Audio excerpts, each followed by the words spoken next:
El tema sobre el que quería hablarles es justamente por qué nos preocupa el cambio climático. El cambio climático es una cosa que sucede y ha sucedido desde el comienzo de nuestro planeta Tierra. Esto es lo que nosotros llamamos el sistema climático.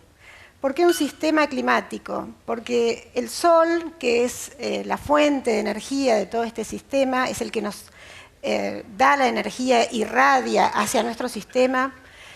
Nuestro sistema está compuesto por la Tierra, el océano, los hielos, la atmósfera, la vegetación. Todos esos subsistemas o pedacitos de este sistema climático interactúan entre sí. Entonces nosotros recibimos esta radiación. La Tierra también emite una radiación que es capturada por los famosos gases de efecto invernadero. Estos gases son los gases, parte de los gases que componen la atmósfera, son los responsables de que podamos vivir hoy en día, de que tengamos una temperatura agradable para nuestro vivir. Los gases de efecto invernadero. Son gases naturales que existen en nuestra atmósfera. Pero acá tenemos que empezar a darnos cuenta de que todos estos subsistemas interactúan entre sí. Quiere decir que si se cambia alguna de estas componentes, va a cambiar, va a impactar de alguna u otra forma en cualquiera de las otras componentes. Entonces, si cambia la cantidad de radiación que entra en el sistema, o la cantidad de radiación que puede salir del sistema, o la cantidad de hielo que pueda reflejar la radiación, cualquiera de estos pequeños cambios, por insignificantes que parezcan, van a interactuar y van a cambiar el clima de nuestro planeta. Entonces sabemos que el clima cambió y el clima ha cambiado. Puede cambiar por dos grandes causas. Las causas naturales. Naturalmente el clima ha cambiado en millones de años, cientos de miles de años. Hemos pasado por edades de hielo, hemos pasado por periodos interglaciares, glaciares, todos nos acordamos de esas definiciones que tienen una escala de tiempo de cientos y decenas de miles de años. Pero también puede cambiar en forma artificial o debida en particular a la acción del hombre. Y es ahí donde nos empieza a preocupar. Esta es nuestra preocupación.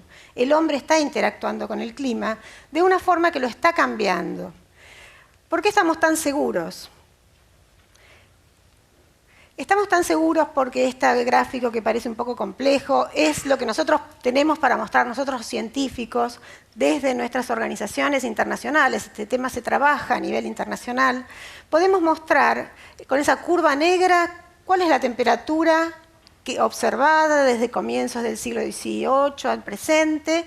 Esa es la temperatura media observada a nivel global. Ahora, nosotros podemos saber cómo ha cambiado esa temperatura debido a los cambios naturales, o sea, cambios en la cantidad de radiación que llega al sistema debido a cambios en el Sol, las manchas solares y otros cambios que tiene el Sol en su cantidad de radiación. Esos cambios producirían la temperatura que sigue la curva azul. Como ven, está bastante por debajo de la curva negra.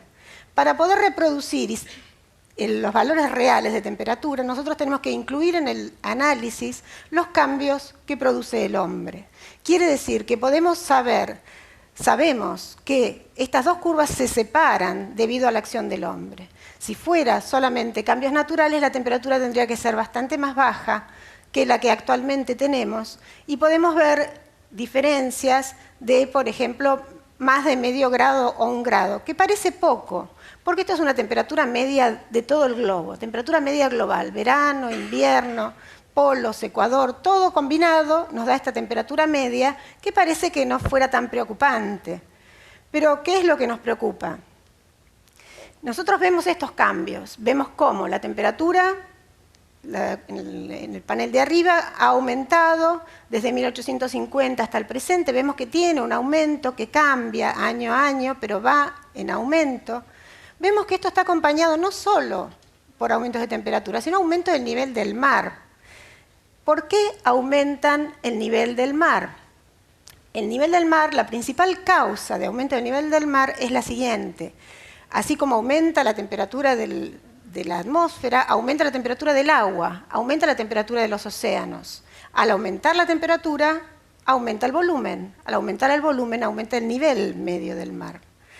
Entonces, esa es la principal causa. Por supuesto, el derretimiento de los hielos contribuye, pero no es la principal causa. Pero vemos cómo ha ido aumentando sistemáticamente a lo largo de los años y vemos en el panel de abajo cómo fue disminuyendo la cantidad de nieve, la cobertura de nieve, por ejemplo, en el hemisferio norte.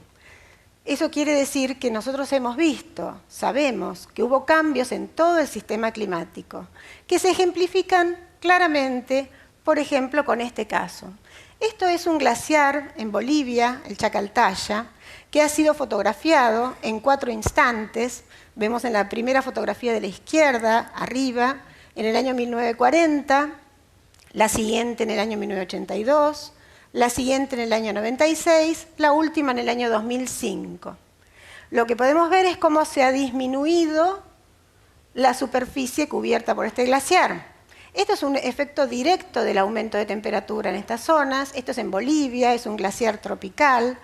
Esto es lo que nosotros podemos mostrar que tiene un gran impacto, pero vemos que claramente el aumento de temperatura localmente, aunque parecía que había aumentado poco a lo largo de estos últimos cientos de años, apenas 1 grado en casi más de un siglo, vemos como localmente el efecto, el impacto de estos cambios es mucho más fuerte. Por ejemplo, en el caso de los glaciares.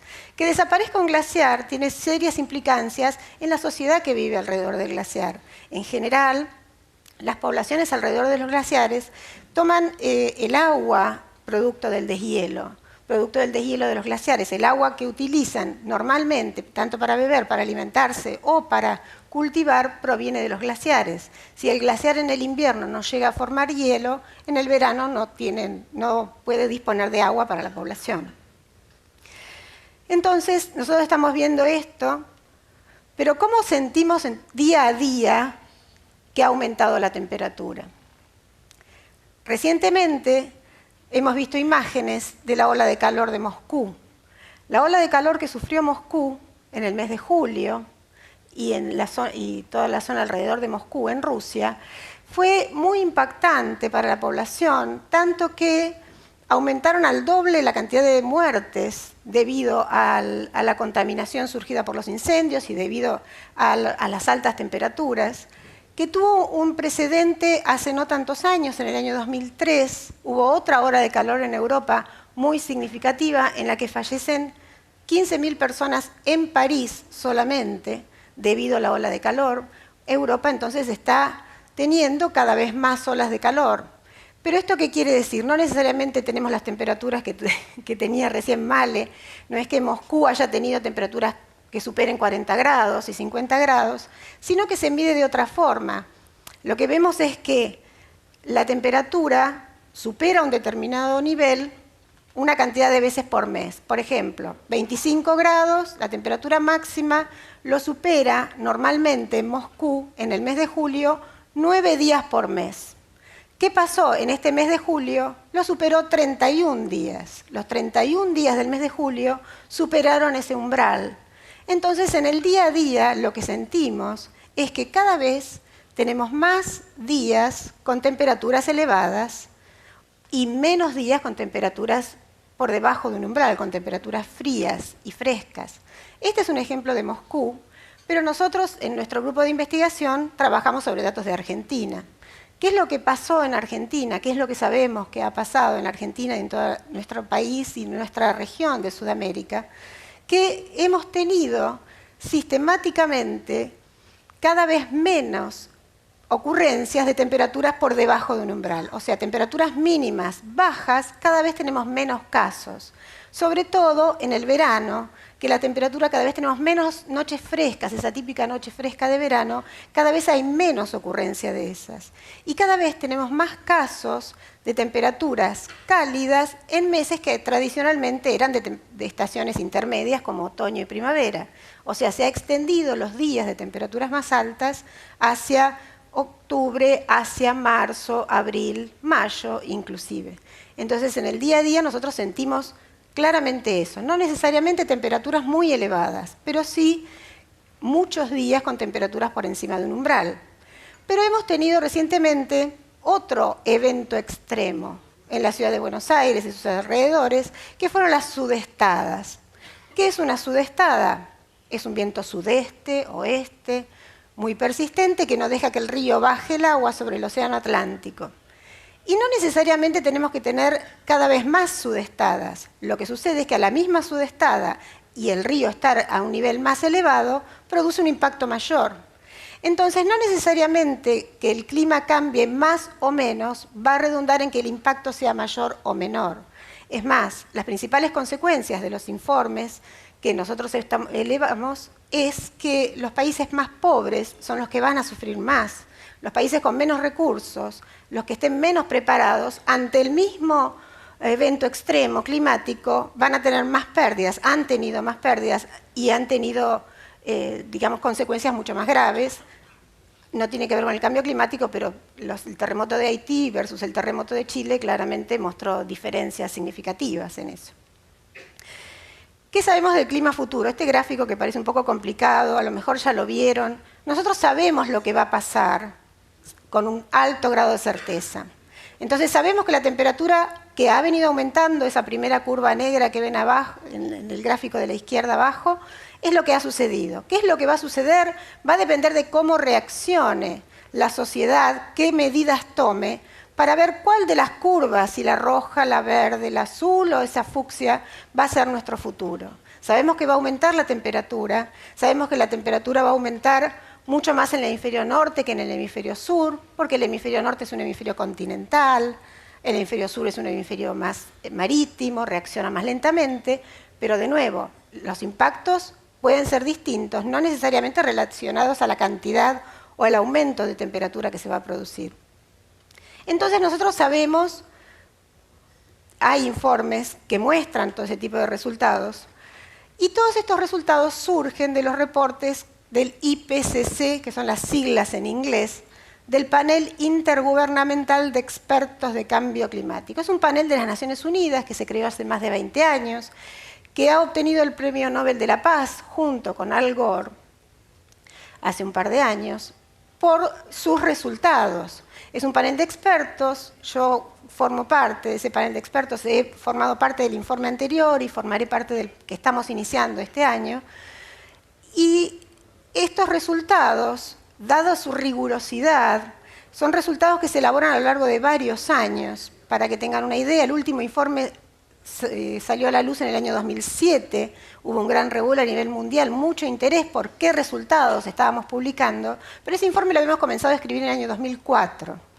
El próximo informe saldrá en el 2013 y ya en marzo del año que viene tenemos que tener el primer borrador escrito, porque lleva mucha revisión por parte de expertos, se contrastan todos los resultados con distintos trabajos publicados. Y entonces, ¿cuál es la duda? ¿Por qué a veces surgen dudas con respecto al cambio climático? Surgen dudas porque en los países desarrollados, en los países que elaboran políticas hacia el futuro, toman en cuenta los resultados de estos informes. A partir de los resultados que surgen de estos informes del IPCC, se toman medidas políticas para el futuro, que son las grandes cosas que nosotros tenemos que hacer. ¿Qué es lo que podemos hacer con esto? Y hay dos grandes áreas: adaptarnos al cambio y o mitigar el cambio. ¿Qué quiere decir? Adaptarnos al cambio. Sabemos que el cambio se está produciendo, sabemos que el cambio se va a producir. En la medida que sepamos mejor, que sepamos más precisamente cuántos grados va a subir, cuánto va a aumentar las lluvias en La Pampa, cuánto va a dejar de llover en la zona de Mendoza y en la zona del norte de la Patagonia.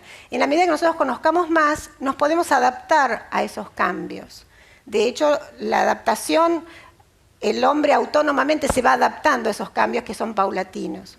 Pero básicamente lo que sabemos que tenemos que hacer es trabajar por la mitigación. Tratar de dejar de emitir, de aumentar las concentraciones de estos gases de efecto invernadero. O sea, tenemos que tratar de dejar de emitir dióxido de carbono principalmente, que es el que proviene del uso del petróleo, desde nuestra casa, el ahorro de energía, el de no derroche de energía eléctrica, el no derroche de energía para refrigerar grandes edificios que están construidos arquitectónicamente muy bien, pero no amigables con el medio ambiente, que necesitan, por ejemplo, mucha refrigeración. Se sabe que los edificios son un sector en el cual el costo-beneficio del cambio es muy significativo.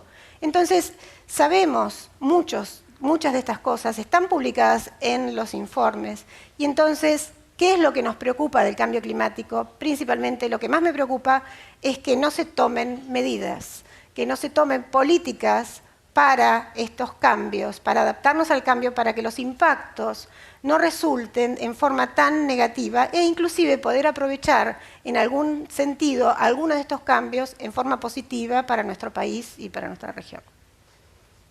Gracias.